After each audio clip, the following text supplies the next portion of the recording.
Our first point for today is going to be discussing about the importance of art when it comes to building a game. Now, this isn't the same discussion as what is art or are video games art, but the idea of having an idea of what your game is going to look like as you're building it and trying to get it in front of eyes.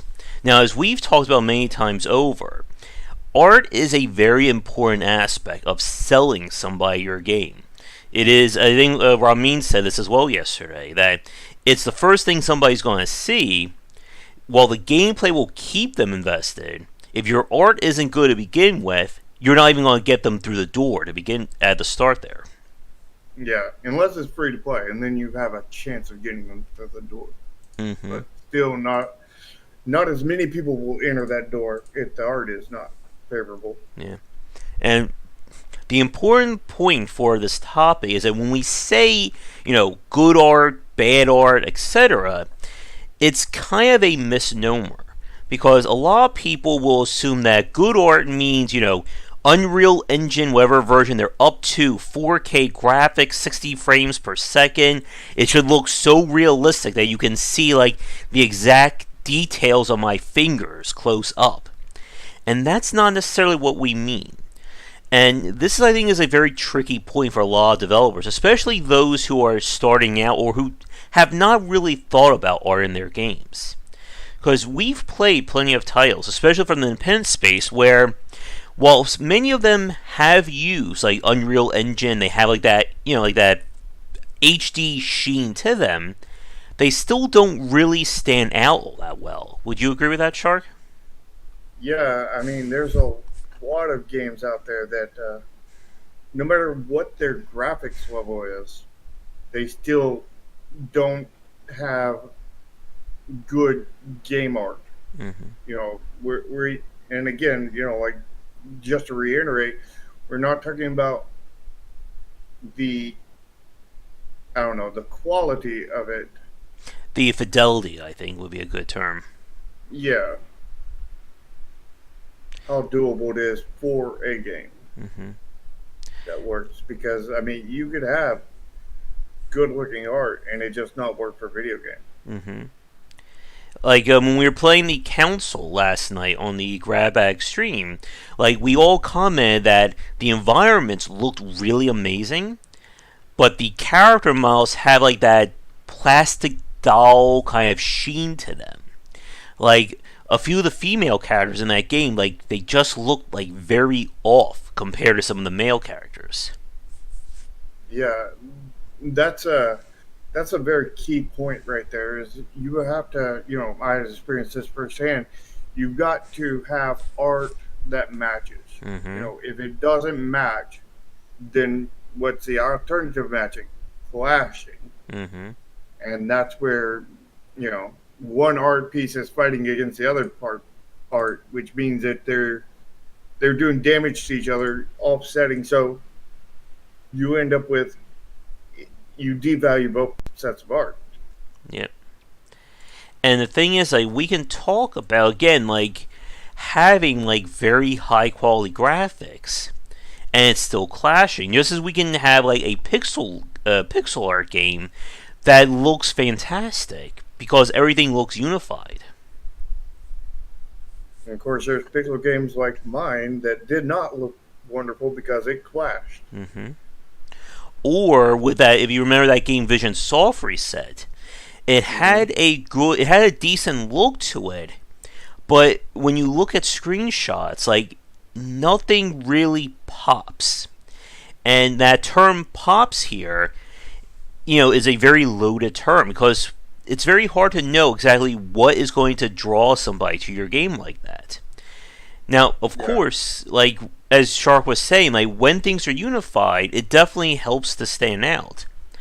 But having a game, I guess, have be screenshot worthy, maybe a discussion in of itself. yeah, it would because I honestly don't know the answer to that. I mean, I know some things around it, but I don't actually know the answer, and that would be good for me to find out. Good thing to discuss, and we can see how far we can take it. Mm-hmm. Yeah. And when we look at a lot of these games that have worked, it usually means more about the aesthetics rather than the actual raw graphical power. And when we say aesthetics, as Shark said, as we've been discussing, it's that unified style for a game. It's being able to look at a game and know everything that you see, coalesces. It all works. Yeah, and this is like the downside to like getting any assets from like any Unity store, Unreal store, Mm-hmm. anywhere else, because at that point you have to either get one set of assets and then make new assets that fit that, or you have to get the you have to take those and redo them in such a way that everything matches, and it's Yep. It's and all. I'm looking at Mojo slash and I'm going's comment. And yeah, and or the other option is you hire an artist or several artists to do the work for you. But of course, that raises that little issue when it comes to money. Because as every developer is well aware of, it gets very expensive to have good art or any art done for your game. And that's definitely not an attack at any artist. That's just the nature of the business. Yeah, and that'll tie into our second topic later. Mm-hmm. Now, the thing about when we say a unified aesthetic, like, this is one of the things that for a lot of independent developers, I find that they're usually either hit or completely miss on this topic. Because I can think about studios such as Clay Entertainment, Red Hook Games, what are some other big ones that came out? Celeste. That when you look at those games, you know, and I think this is another thing about the art, is that the art can make it look like the game has higher production values than it may have had originally. But when you look at something like Darkest Dungeon, for instance, that just hits you right away in terms of its style. But Stardew Valley. yeah, but then as we have certainly seen, there are plenty of indie games that have no style, no aesthetics whatsoever, and again, it looks like something that somebody spent like 2 weeks making. And the sad part is that there are cases where somebody could have spent years of their life making a video game, but without that attention towards art, it looks like nothing was done there. Yeah, I mean, I've had that kind of personal experience kind of thing, and I worked a good bit on the art. I'm not a professional artist, Mm-hmm. but I did the best I can, and I have, what I have a decent bit of experience in art, just not game art kind of thing, Mm-hmm. and kind of finding my ground legs in there on that. And I think just in the making of our last game, I have found a tremendous more legs than I had before, and I'm a lot better with my art now, um, because Mm-hmm. I found out what I did wrong last time. Yep. And but that doesn't make me good at this point. I mean, I'm certainly a lot better. I mean, people Mm-hmm. have like back to the whole clashing thing. I mean, people have said that like I've shown them screenshots and whatnot, and they said it looks horrible. It looks, Mm-hmm. I was like, well, what looks horrible about it? It's like this tree. This tree is obviously low quality, super low quality, looks like crap. And then I upload the image of the tree, and they're Mm-hmm. like, holy crap, that tree looks awesome. Yeah. And then I look back and forth, that's the same damn tree. Yeah. What? What's going on here? Mm-hmm. Why does this tree look so good here Yeah. alone, but when it's in the game with everything else, it looks like complete crap Yep. and it's low quality.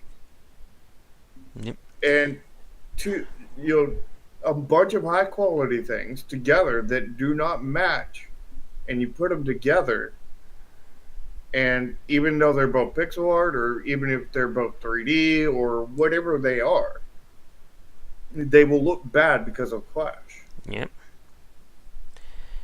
And for a lot of like smaller developers, again, like trying to get your game to look amazing may just be completely out of the scope of what you're trying to do. Or another way, the idea in your head may not be possible for what you're able to actually design. And I'm reminded of when I spoke with the developer of Battle Brothers, and how they said that originally they wanted all the characters to like be like fully animated, like actual models like on the field fighting and clashing, and they just did not have the budget or the know-how to do that. So they went for like that kind of like figurine look for each one of those characters, and it turned out to work really well for that game. Yeah, it's this goes into the whole scope and Mm-hmm. developing under limitations, because that can, knowing your limitations, it can end up getting you something that is cheaper and Mm-hmm. better, Yep. because you're like, I only have this much money, we need these many characters, what can we do? Because we want to do this, but we can't do that because that's not within our realms of possibility. But what can we do? And then you look into that, and then you may potentially find a better option. Yep. Now here's a question for you and for the chat watching. Do you think like 2D design, or let's just say, we'll specifically say pixel art, do you think pixel art has gotten a bad rap now in terms of like how it has become very popular for everybody to use? There's there's no nothing wrong with pixel art, in my opinion, um, because it's just another kind of art. I mean, like we had pixel art back in the day, we have pixel art now. I don't go for the whole retro thing. Like, I Mm-hmm. don't do pixel art because you know that's a fad or anything. Like, I do pixel art because of limitations. Because when it came to 2D art, well, we knew that we couldn't do the game in 3D. Then when we went to look at 2D, it's like, well, I can't do high res images, and I can't really do anything that I think would look good in a game. So, but I do think I could do something that looked pretty decent in pixel art. So, pixel art it was. Mm-hmm. And that is, I think that is the case for a lot of developers, is because like pixel art requires a different kind of artist, if that makes any sense. Mm-hmm.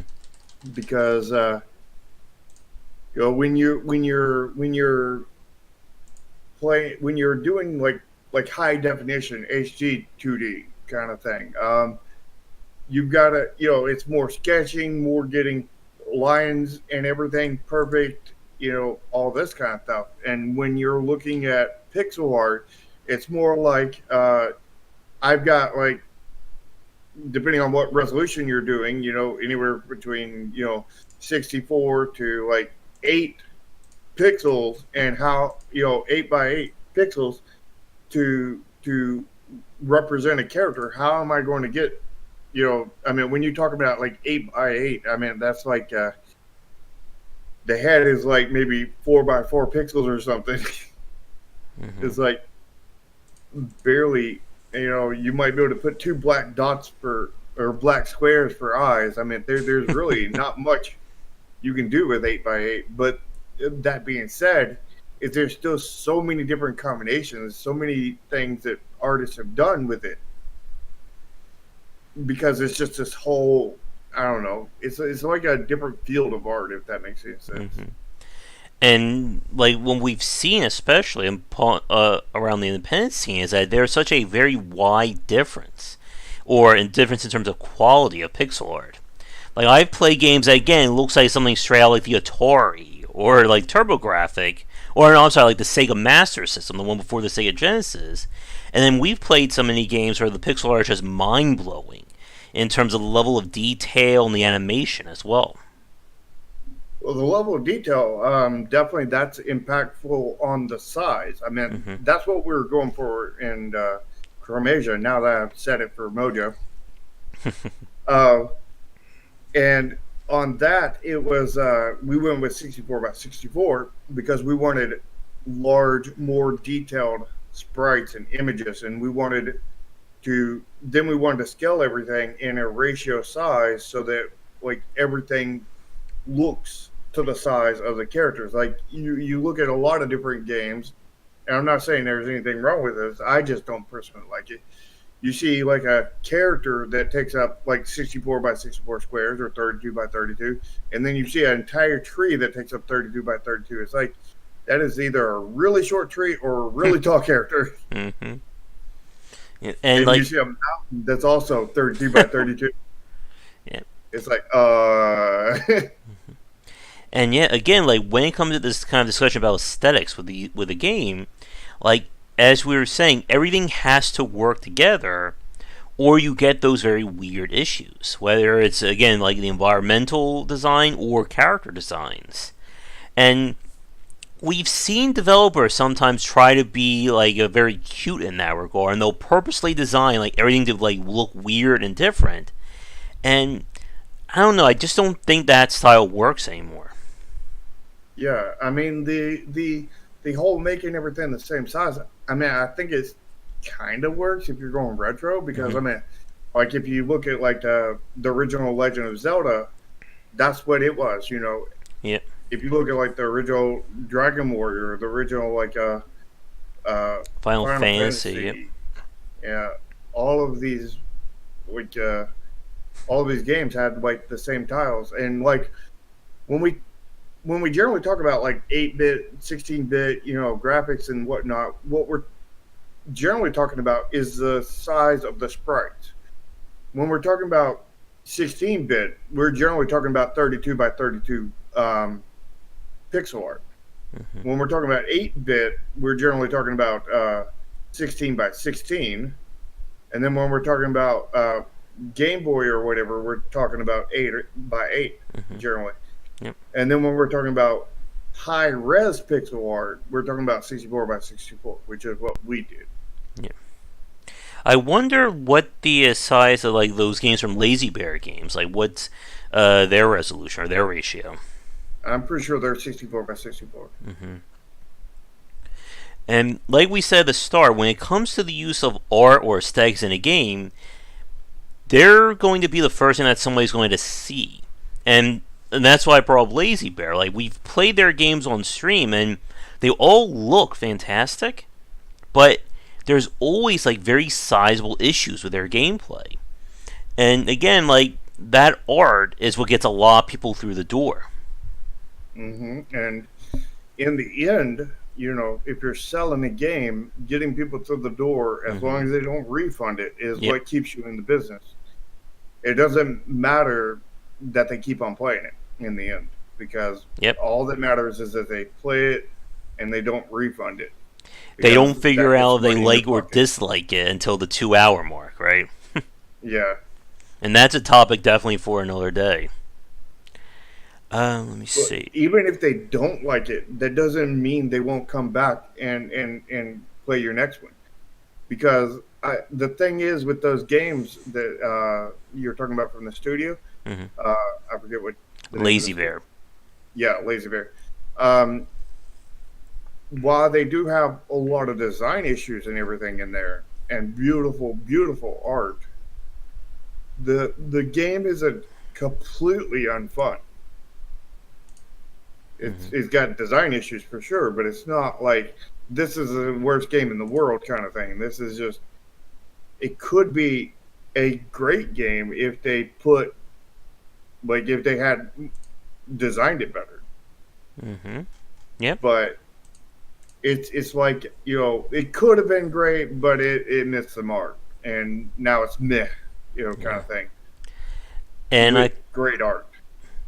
I feel like for a lot of developers and even a lot of consumers, they view this kind of discussion as either the game must have amazing art and terrible gameplay, or amazing gameplay and so-so art. And again, like I don't think those two extremes work anymore. Like as a developer, I don't think you can just sit back and say, "I want to make this amazing game," and not care at all about what the art of my title is going to be. Well, you can. You're just very likely to fail. Mm-hmm. And that brings up, I think, a really good discussion around, again, Spireweb Software and Jeff Vogue. Which, for those of you watching this live, my cast with him went up on the Game Wisdom site. I'll have the audio cast version up here tomorrow. But Spireweb Software is infamously known for adhering to very classic RPG design aesthetics, aka very low quality in terms of their graphics. And like Jeff made a post about this, about, and these are his words and not mine, why all his games look like crap. And it's a very interesting look about that, because on one hand, he is right that he's trying to keep the budget small. He's trying to make sure that even if a very few or a very small number of people buy the game, it will still, make profit. But on the other hand, though, there's always that question of, if I make my game look more appealing, will more people buy it? Or is the design itself kind of going to inherently limit that? That it doesn't matter if I make, like if he makes the next game using Unreal Engine graphics, fully 3D, is that going to drive people to his game? Maybe. What I would say about his artwork is I don't think any of it's necessarily bad. I think it's just very, very mismatched, very clashing kind of thing. And I think if he got rid of the clashing, did more cohesive art throughout it, that it would look worlds better, like 10,000 times better, kind of thing. Like, just, it wouldn't be the most amazing looking game, but it would be worlds above where it looks right now. Because I looked at the individual pieces, and all of them don't look bad. I mean, none of them look bad. Just they offset from each other. Think of it as looking at a car. You can. We're having another weird, weird. Now words slip Tangent. Yeah, tangent. So if you look at a car, if all four wheels are where they're supposed to be, you're like, okay, that's a car. It looks decent, kind of thing. But if you put like a spacer behind one of the wheels, and one wheel is popping out of the side of the car by like 6-7 inches, you're like, oh God, what the heck is that? Like, oh, that looks horrible. What the heck is that? It's clashing against the rest of the car. And the tire looks just as good as the other tires do. It's just sticking out like a sore thumb, clashing. Well, I know, Mojo. Have had 4 different casts this week. My voice is on death's door right now. But I was looking up another really good example of this is Soldak Entertainment, who I brought up many times. Like, their games, I think, fall in that same realm as Spireweb. That they're mechanically deep, but they just don't have that, first look appeal to them. Like, Shark, if you want a little test here, if you go to Steam and type in Din's Legacy, and let me know what you think of those screenshots. Because, like, Soldak has always had this trouble when it comes to that, getting somebody to check out their games. And similar to Spireweb, they have an established fan base. There are people who will buy a Solid Entertainment game on day one, just as they would buy a game from Jeff Vogel day one. Sight unseen, they don't need any reviews. As soon as you say the name Soldak or Spireweb, they're buying the game. But it's very hard to run a business along those lines, or try to grow a business, when you're inherently, handicapping yourself because of it. Do you have a chance to look at it yet? I'm looking at it now. This, nothing is flashing for me, but it just, I don't know. I think I think part of the issue is colors because I think they might have messed up the color palette kind of thing. But just the actual models, just something about it doesn't look right. Like, oh, a lot of the terrain is super flat. Mm-hmm. That's another thing I'm noticing, and it's also repeating a lot of the same texture. Yeah, like Not much variety. the game is built to be procedural, but that's another big issue. Like procedural generation does not normally give you really good screenshots. You know, Hmm. again with like how that design, again you said like that flatness to it, or it looks very generic. Yeah. And with these kinds of designs, again, that you're always going to have that issue of just how much work you can, feasibly do to your art. And for a lot of designers out there, they're not, pure artists. As we famously know, Shigeru Miyamoto studied and did art, and that was kind of like his first way in to then start making games. So he kind of had a leg up on that regard. But most developers are not coming in from a pure artistic background. You're right. Some are. I mean, Mm-hmm. I hear that the Lazy Bear Studio might have been more of the artist coming in, and then have you ever heard of a programmer's game? You mean the You ever heard term that term? programmer's game? Uh huh. Yeah. Where basically the programmer is like the founder and everything, and like the game is really programmed super good, and it's really deep game, really deep mechanics, not Mm-hmm. necessarily gameplay. Mm-hmm. Because I mean, programmers do have some design in there, but they're not designers. Yeah, it's a complicated game, but it's not really a deep game, I guess. Yeah, and then you have the other hand of the artist game to where Mm-hmm. it's beautiful, like Lazy Bears, but like when it comes to programming and design, it's not really there, Yeah. kind of And thing. we could argue that a lot of the quote unquote walking simulators may fall into that category. Mm-hmm.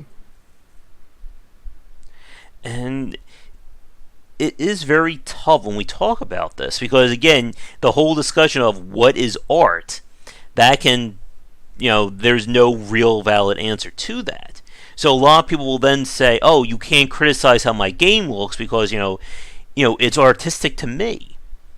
But I Yeah. think, as we've said, I think you may agree with me on this one, Shark, that when we talk about having like a unified aesthetics or that style, that is like standard. Like you can't really argue that point. You're right.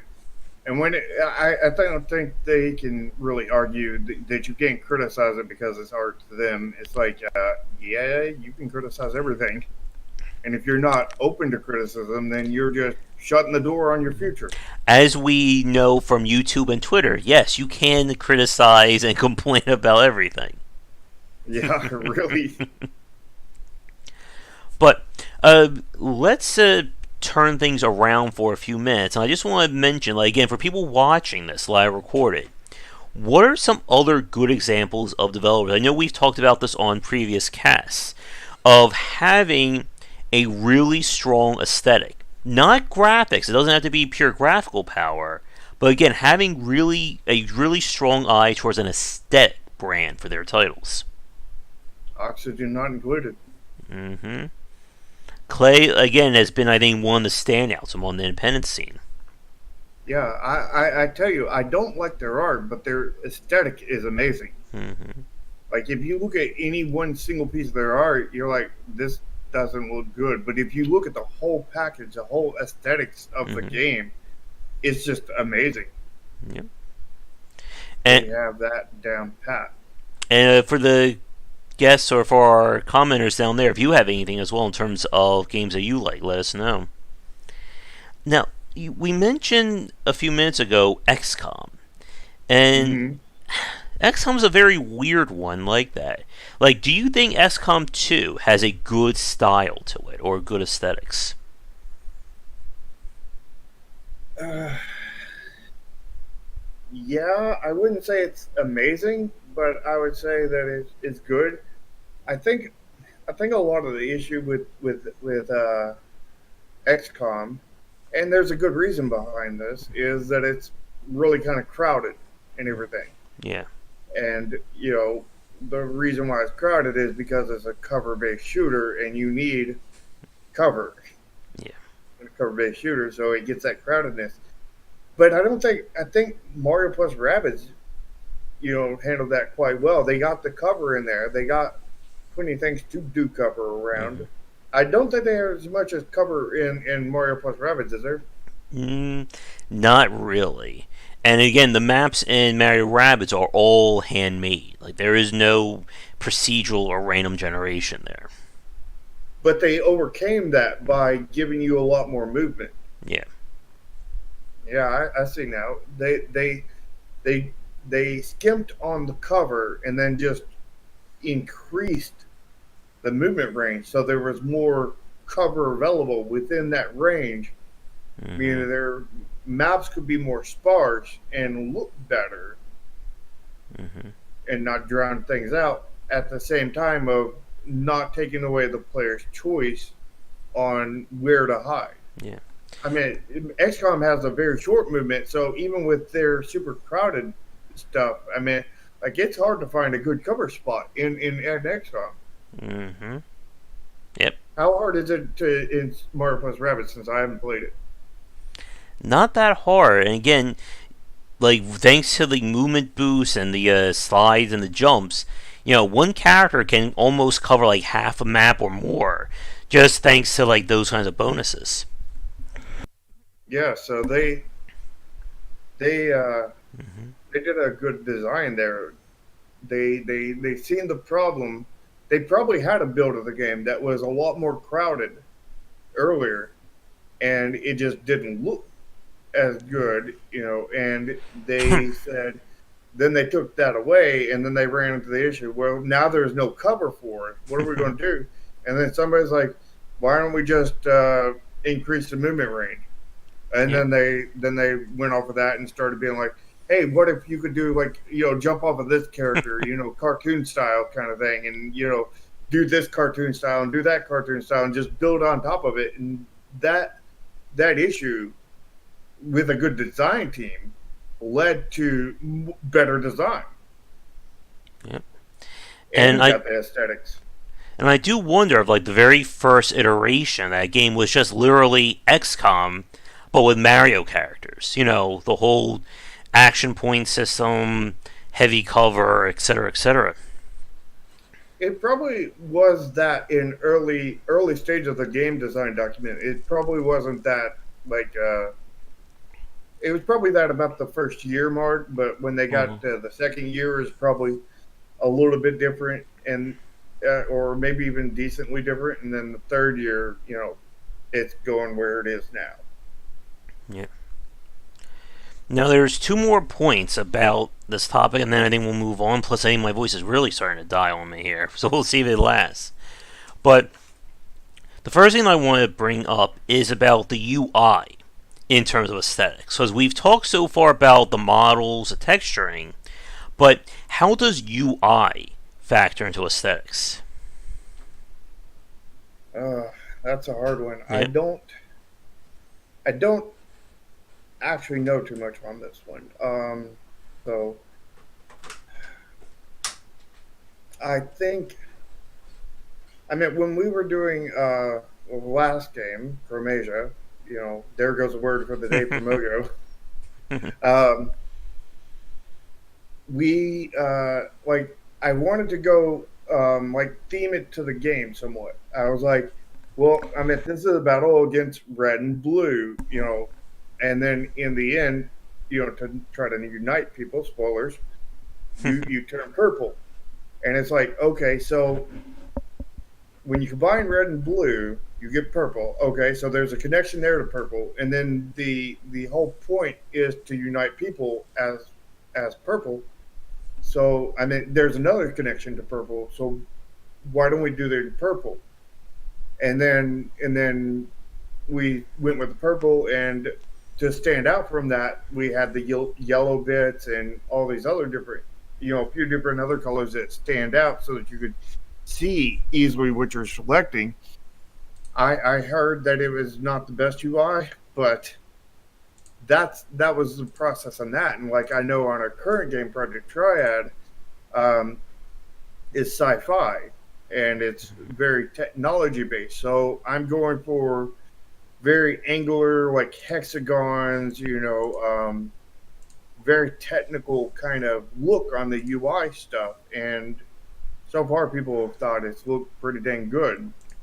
Mm-hmm. Um, we'll have to see how that plays out, but and if we'll actually have an actual UI artist come in behind me and say, "Let me take this and let me make it better," kind of thing.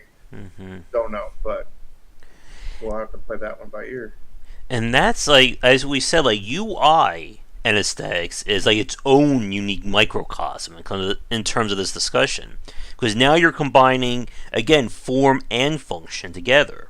Because you can have an aesthetic or a UI that looks like it fits perfectly, it's amazing from a graphic standpoint, but if it doesn't give the player information they need to play the game, then it's entirely useless.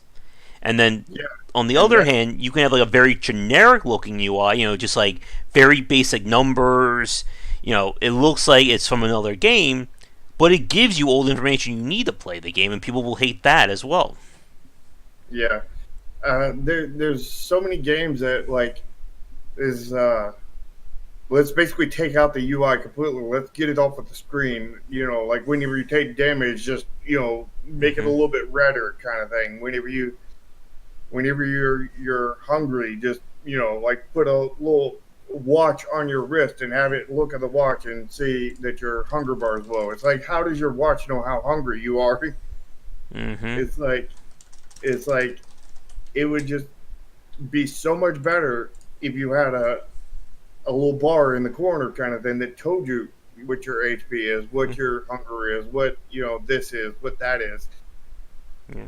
Because now when you're taking screenshots to like put on your your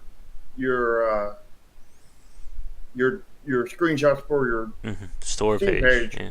yeah, or whatever store you're on, and you're you probably want to build in a function in there to disable your UI. So you can just click a button, disable the UI, take a good clean looking screenshot, and post Mm-hmm. that, because the clean looking screenshots look a lot better, Yeah. but they're not functional. Yeah. Really, I mean, you can get some function out of them. It's just gets to the point where it annoys players. And like the Anno series, for instance, has their own like the screenshot mode that you hit the button and it completely turns off the UI, and then you can take whatever beautiful shot you want in it. Yeah, that's basically the exact button I'm talking about. Mm-hmm. Make that. We need to make sure we make that in most games.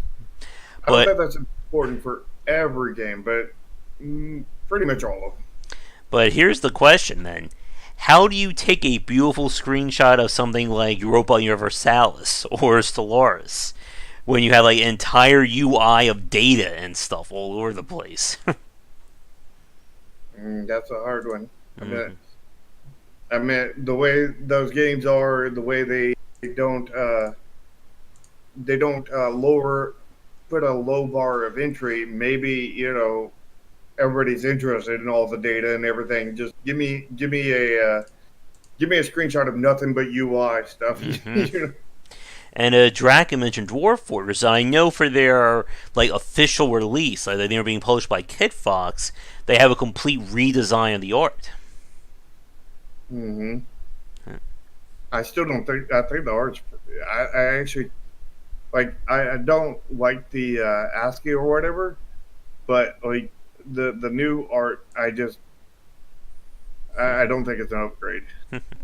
I think it's like a sidestep kind of thing. It's like if you were going to do art in it and replace the ASCII. I mean, you should have done better art, in my opinion.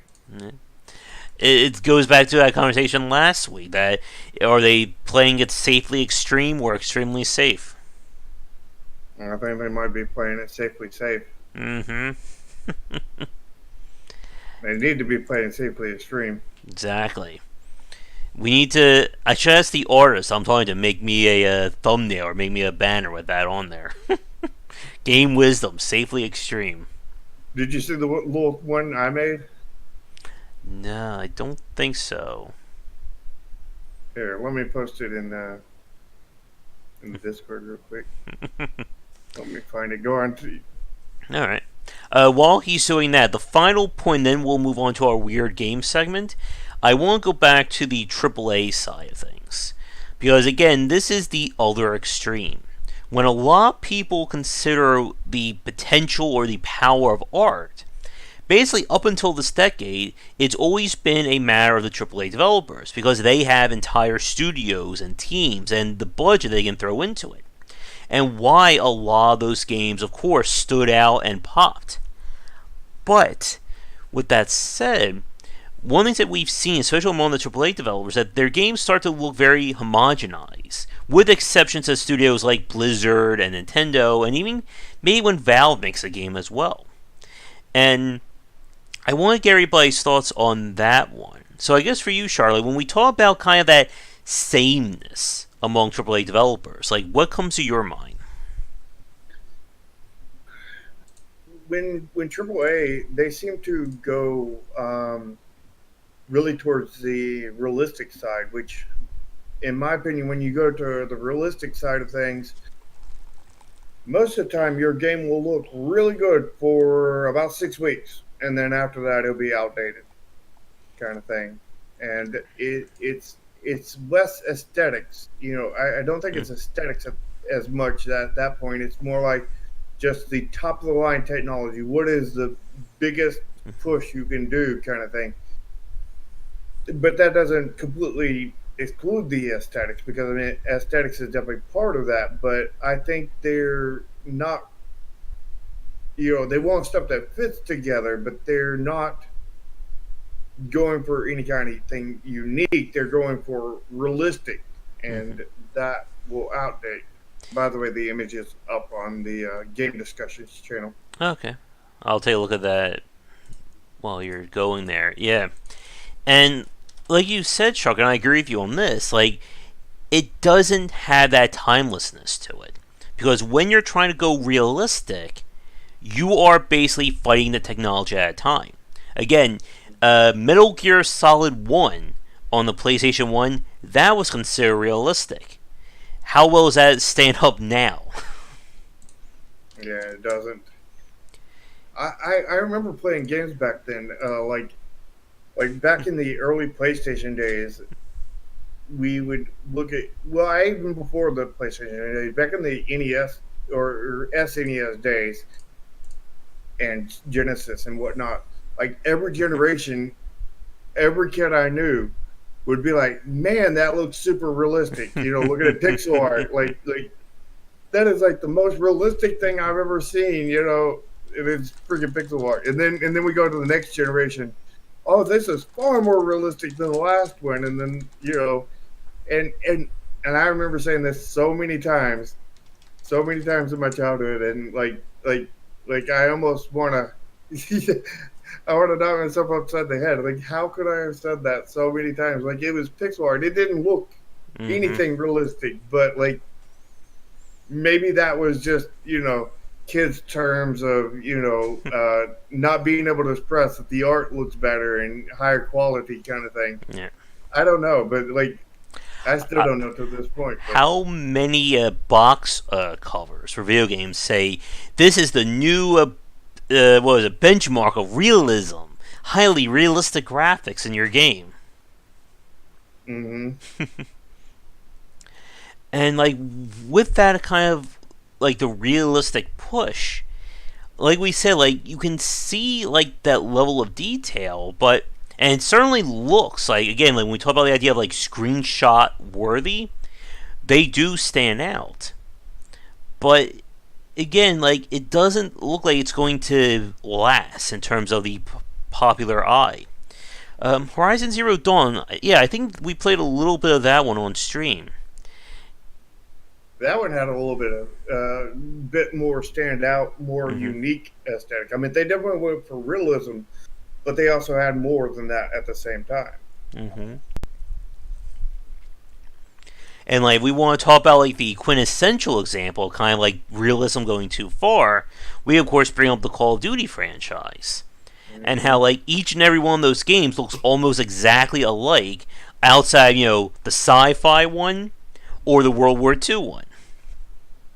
Yeah, it looks like they just took not technically, but it looks like they just took the models they had, and then they went into Blender or whatever model program they said, and then they just hit multiply the polys by two kind of thing.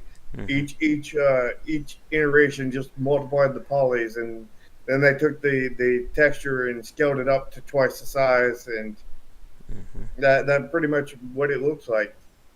I'm sure it's not technically what it is. I'm sure it's very different from what the reality Mm-hmm. is, but that's what it looks like, what it feels like to me, Now, of and I course, think like many others.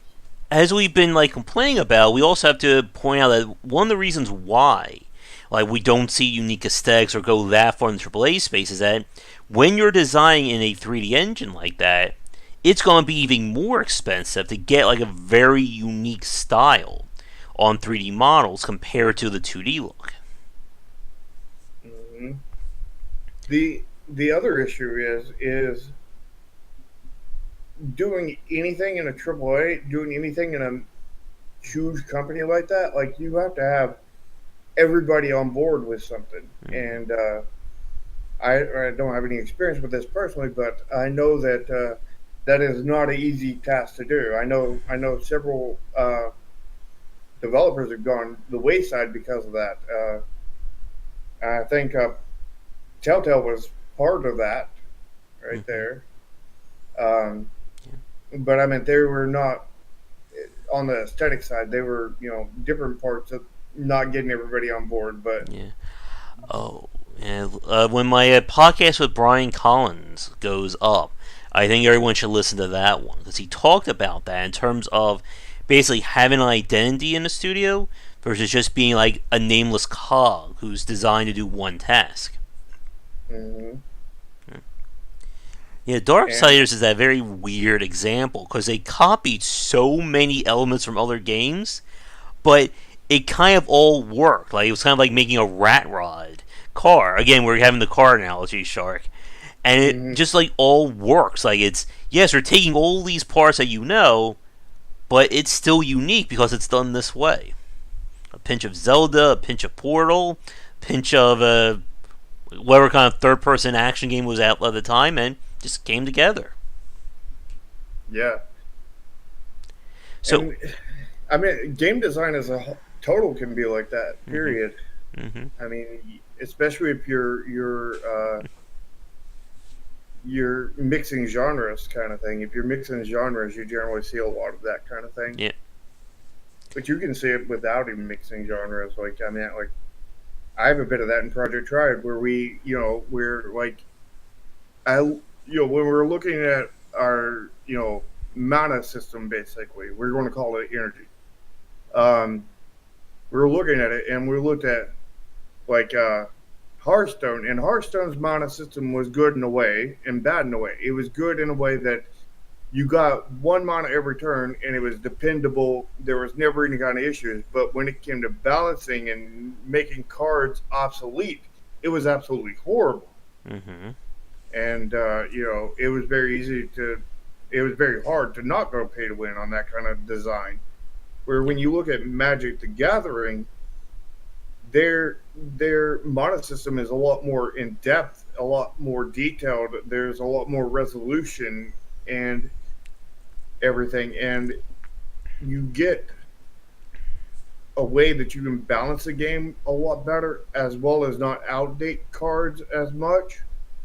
And at the same time, then the negatives were when you looked at it and you would either RNG would likely either get you all of the mana, and then you would have like all of the mana and like no cards to play and lose, or it would get you none of the mana, and then you couldn't play anything. You would have like tons of awesome cards in your hand, but can't use any of them.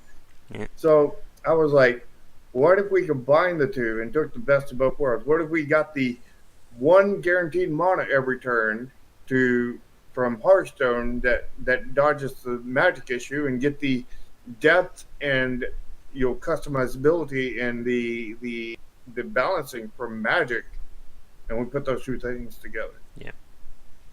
Now, getting back to the art side of things, one last thing I want to touch on, then we'll move on, is the idea of updating games, because this is another very polarizing point that we've seen, especially this year. The idea of taking a game that looked one way and then changing or updating it for today. And of course, probably the quintessential example of that would be what they're doing with Final Fantasy VII, but we could even talk about something like Resident Evil 2 as well. That Resident Evil 2, the remake, of course, looks nothing like Resident Evil 2, the original. But again, for obvious reasons, we're using a brand new, their RE engine for that. But it, of course, is another very tricky point when we talk about games, especially like legacy franchises that have lasted for years and years. Even Zelda ran into this issue many times. Draken, I think, beat me to it there. That with Legend of Zelda, people complained the hell out of Wind Waker, if you remember. Probably one of the most beautiful looking examples at the time for a Zelda, for a GameCube game. Everybody was hating on that aesthetic because it was completely different from anything else. And I personally didn't like that aesthetic, but it wasn't because it was different from anything else. It was just it looked weird. It still looks weird to me today because it just looks like a cartoon. And like I haven't played a lot of Zelda games, but like the ones I played, like I just don't feel like a cartoon aesthetic fits it, kind of thing. It's like like I mean that would look beautiful on like a Looney Tunes game or something like that, but on a Zelda game, I just can't see it. And that's another interesting point. I think that's one that may be a little too big to get into right now, in terms of, can aesthetics and gameplay really clash like that? Because, like, with your example of Wind Waker, imagine that aesthetic in a Resident Evil game. Or actually, this is a very timely example. They're making a Gears of War tactical strategy game, but it's in the Funko Pop style. Yeah, again, it's very weird. But conversely, someone could argue that what we said earlier with Mario plus Rabbids, who thought the Mario Rabbid cartoon aesthetic would work? Gordo is beating me to as I'm explaining it. That who would have thought that would have worked so well? What if somebody said, no, you can't have Mario come because you can't have cute cartoony Mario doing Overwatch shots on enemies. Yeah. Well, imagine this. Like, if you did Mario plus Rabbids in the ultra realistic XCOM style or higher aged. No, not the realistic one. Not like XCOM. I mean, like the ultra realistic. Like when people fans do these ultra realistic rendering of anime or cartoons and stuff like that. I just got a nightmare that's going to haunt me tonight when I try to get to sleep. Yeah, I think definitely the art style can clash with the game. Yeah. Everyone is, of course, now we're going to get 15 different gritty Mario reboots coming into the chat. Yeah. Mario Theft Auto. A cute looking Monster Hunter might not be a bad thing there.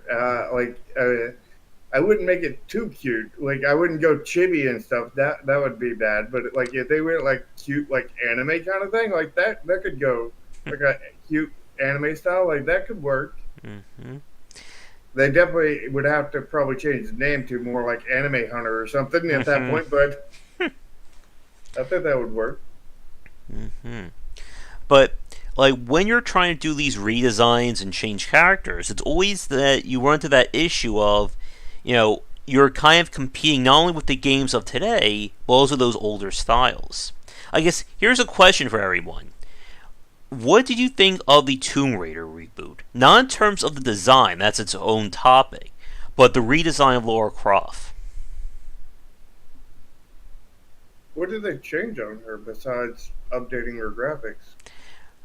I think they try to make her look more realistically proportioned. I should probably use air quotes there. Uh,